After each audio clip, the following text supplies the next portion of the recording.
Vanakkam, Namaste, and blessings to all. This is Dr. Bairavee and today I'm going to be speaking to you about key astrological aspects that have been affecting us in the past few days and that will continue to affect us in the days to come. When I say affect, I should clarify that I'm not saying that there are any good or bad alignments, only that the universe keeps sending us different types of energies and we in turn choose to respond how we deal with those energies, the challenges and the opportunities that they present to us. Astrology is not a deterministic science. It is not something that tells you the way your life must pan out, but rather it is a matrix, a perspective, or a system of understanding, one way in which the universe constantly speaks to us and we speak to it. Now, there have been several major aspects that have happened in the past few days, and I have been waiting till I receive guidance to make a subsequent video. First of all, to all those who celebrated the solstice, be it the summer solstice for those in the northern hemisphere or the winter solstice for those in the southern hemisphere, to all of you, many, many, many blessings, and I truly hope you had a blessed and blissful celebration. To all those who also celebrated the Midsummer Festival of Litha or Lithia, depending on how it is spent, I hope that you had a delightful celebration as well. And to everyone else who from different cultures, religions and ethnicities may have been celebrating something as well, this is simply a time to be joyful. All of us have come through intense energies over the past few months, and these were not insignificant in any stretch of the imagination. We have all made tremendous changes in the way we see ourselves, the way we live our lives, whom and what and why and how we consider something or someone important. We have made significant decisions of reprioritizing and rechanneling our energies, hopefully, into ways and means that truly allow us to express who we are, but in ways that are harmonious with the good of the greater whole. Now, all of this has been happening. And when we celebrate this particular turn of the wheel, this particular solstice, this particular new beginning or new chapter of our evolution in the year of 2014, we also tell ourselves individually and collectively that a new phase is beginning. And that is probably why I felt so blessed this solstice when by chance I ended up going to a beautiful park and seeing a wonderful display of color, light, water, somehow representing all the elements at the exact time of the sunset, and I had no idea I was going to see it. To me, it represented a confirmation of the shifting that I, and I suspect everybody on the globe, is experiencing at this time in different ways. Now, in the days and weeks to come, I will be talking about some of the more general aspects of the shifts that we will be seeing as part of a longer transit. For instance, the Sun in Cancer, in this sign between June 21st to July 22nd, Venus in Gemini, going into the sign of Gemini later today on June 23rd and staying there till July 18th, and so on and so forth. These are themes that we will revisit in the days and weeks to come. Now, to give you a tiny preview or a little bit of guidance to see what is the baseline of the energies this month, look to the Sun in Cancer. This is where your vital energies, your energetic focus is going to be for the most part. Cancer is the sign of the fourth house represented by the crab. It shows you where your attention is with respects to feelings and questions of groundedness, of being, of belonging, of the ability to identify yourself with your own tribe. Now, when I say tribe, I don't necessarily mean those peoples living in non-industrialized parts of the world. I mean our tribes. All of us have our own soul tribe. Some of us associate this tribe with our biological family members, and some of us choose to expand that definition with kindred spirits and souls with whom we feel a close connection. Now, these energies will be focused here at this point, telling all of us to search deeply, to find answers in our past and in our origins, to understand why we are who we are right now.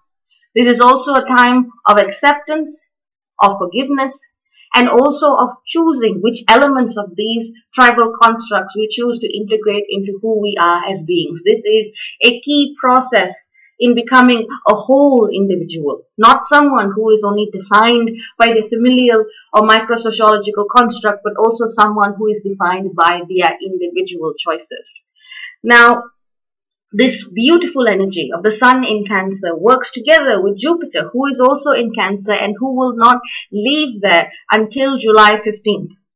Now, with both of these energies, Jupiter, the god of benevolence, of abundance, of blessings, of expansion in the sign of Cancer, and the sun, the energy of masculine energy, of assertiveness, of our prime focus and our desires and our drives at this time, the way in which we energize our physical and our energetic body, all of these foci are now centered upon Cancer. Now, what this basically means for us is a lot of us will be feeling really, really energized and positive about expanding our intuitive and our emotional experiences of life, and particularly the spiritual dimensions of life. What that means is you're going to want to get deep in a really meaningful, intimate, intuitive way that is personal to you. It's not so much about lofty philosophy. It's not so much about trying to find answers in books or in the written works of someone else. It is truly about feeling. It is about giving yourself permission to guide yourself through the heart chakra in particular. Cancer is the most nurturing sign of the zodiac, I have read somewhere, and I tend to agree. Its hard shell gives it the ability to protect itself, and what it protects is a truly soft interior. But Cancer is also one of the toughest signs in the same breath, in the sense that its exterior protection, the crab shell, allows it to dig deep, to delve into the depths of the psyche, to retrieve the pearls of wisdom that reside within.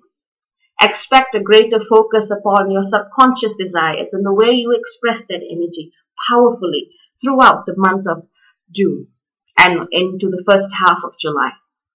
Now, that's going on. And in the next few hours, we will also see the shift of Venus into Gemini.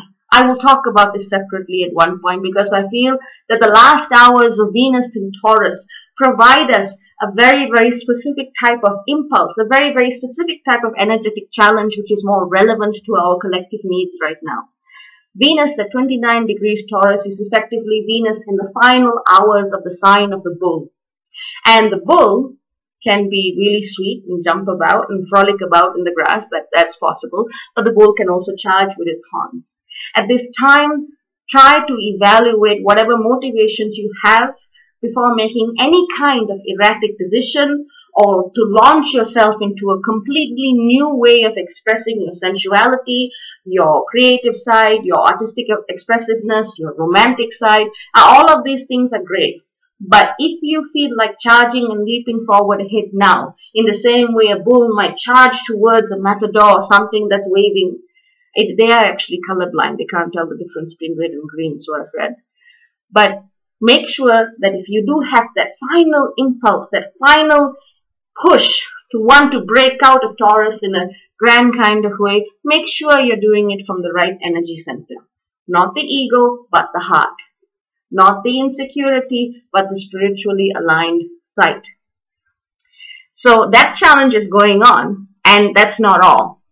Now, when Venus is in Gemini securely, it will have a totally different energy signature. And like I said, I will talk about it.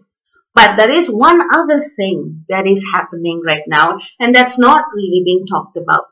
And that is the T-square that is being formed between Jupiter in Cancer and the North Node in Libra and the South Node in Aries. I refer you to my previous video on the karmic gauntlet when I spoke about the challenges posed by Libra and Aries in this energetic opposition.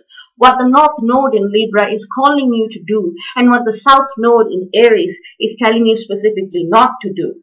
This is the shadow, as people call it, the shadow that we need to fill with our waking awareness, the parts of your subconscious which we need to fill with love, with acceptance, with healing, that we may take the gifts of the shadow and bring it into the North Node. The link to this video will be provided below this one.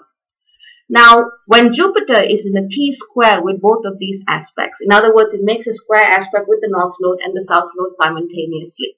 I see this as a time where many competing spiritual philosophies that don't really need to compete will be clashing with each other at this time. There will be a quintessential tension between conceptions of the divine masculine, conceptions of the divine feminine, and systems which speak different spiritual languages, even though they may actually be referring to the same thing. Try not to succumb to the temptation of labeling one system as right and one system as wrong. This is where the area of spiritual egotism comes in, and I suspect, as I have been seeing with friends and with reactions in my own being, that this is something that all of us need to be aware of at this time. Do not take a north node, south node, T-square lightly. These are decisions that are involved and deeply, deeply integrated with your karmic journey. So try not to rush headlong into situations. Be the diplomat, but do not sell yourself short. Focus upon that kind of quiet leadership if you are uncomfortable with being assertive, and set a boundary between you and an energy or an energetic teaching that does not work for you. You don't need to be harsh or rude about it. Be compassionate and be firm. So at this time, do not worry if you or your friends seem to be particularly strong or particularly intense about boundaries between different spiritual teachings. This is just a feature of the energy now. We need to be moving towards acceptance and integration rather than rejection and division at this time. And this is the challenge of Jupiter in a T-square or a tense dynamic between the north and the south node. Being able to accept different points of views and different ways of saying the same point of view is essential at this time for us to level up or to level down, if you prefer the earth as your focus of development. This is the time in which we accept and integrate different perspectives and allow ourselves to hold these different perspectives, saying, it's all cool. This does not mean that you should not have your own view or that you should not act on what you truly feel and believe is right. It simply means that you need to be able to respect what you honor inside and allow people to respect what they honor in themselves. So, challenging times. This is a very, very intense karmic alignment. It will have effect between now and the 27th and 28th. Let's not forget there will be a new moon in Gemini on the 27th as well. So, a new moon in Cancer, my mistake, on the 27th as well. There's a lot happening this week.